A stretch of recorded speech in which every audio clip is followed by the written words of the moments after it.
make of the charge as they put it on Thursday? Well, I've been following the Boeing thing now, for months, and it's a fascinating story. This will definitely be a case study for Harvard Business School. I understand the stock reaction. This is providing some certainty, but I think you have to look at this as one point in an arc of a story that is far from over. And to me, as an investor, I don't own the stock, obviously, but if I were an investor, I've been troubled by management's violating two key rules. One is under-promise and over-deliver, and two is get ahead of the press and the regulators.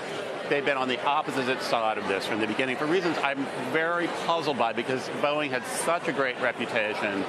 It's a great company. They've had very strong management, and they've dropped this ball over and over again. So my question is, given what they first said about the software, given what they said about the plane, given that they said it had nothing to do with the crashes, given their estimate how long it would take to get back, can we believe now that $5.6 billion is going to be it? I would like to think they've overestimated a little bit here, but I don't, frankly, have that much confidence. Well, and then, of course, there's the uncertainty of when those planes get back in the air and how they're dealing with regulators and, in the effort to do that. That's a huge question. And again, that they have consistently overestimated. They've been over-optimistic about when these things are going to go back. And I'm just very puzzled by that. It worries me that, upper management has not really ever understood the technical complexities, the issues here, how the problems surfaced in the first place, how the software interacts with other parts of the airplane.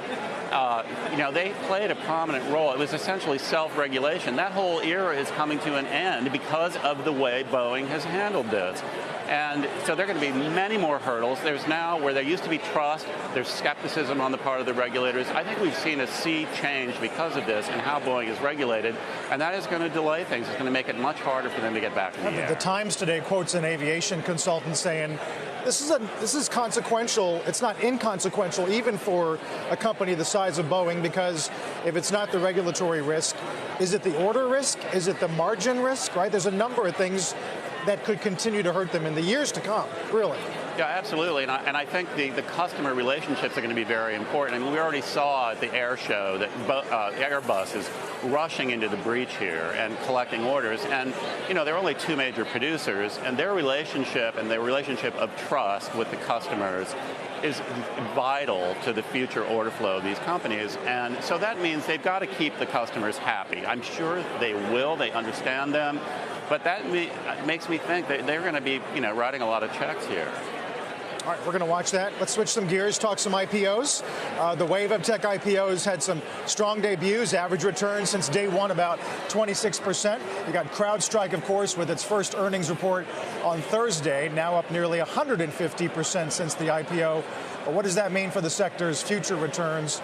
Are you generally impressed with how the debut prints are going? Absolutely. I think over the last few years, Wall Street has really honed their valuation techniques, and they're coming in at a real sweet spot here to give the stock a pop when it comes. Now, they haven't done a whole lot after that initial pop in most cases, and I think that's because we haven't had the kind of data that's now going to come in. I always say about IPOs, you've got two things here. You've got the story and you've got the numbers.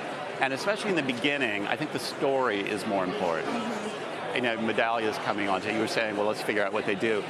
That can actually work to the advantage of a company, because I think people assume, I don't really understand what they do, they must be doing something really fantastic. I know people who still do not know what Salesforce does. They think it's a great company. And obviously the numbers are there. Well, so the numbers are going to start to roll in. If the story is good enough, the first earnings numbers are not going to matter that much. Chewy is a company where I'd say the story is not quite as good. I love that name, Chewy. I think it's a fascinating company, but it is basically a consumer products company. Everybody knows what they do. And if they don't start showing some impressive revenue numbers there, and they're up against some big competition like Petco, then the numbers are going to be more important to a Chewy than to a CrowdStrike. Leslie, let me quickly turn to you, because you cover IPOs for us, though. We've gotten some decent earnings reports first time out. CrowdStrike is a great example today, up sharply. We also had Beyond Meat's first report, very well received, even though to Jim's point, it's not like they're making money.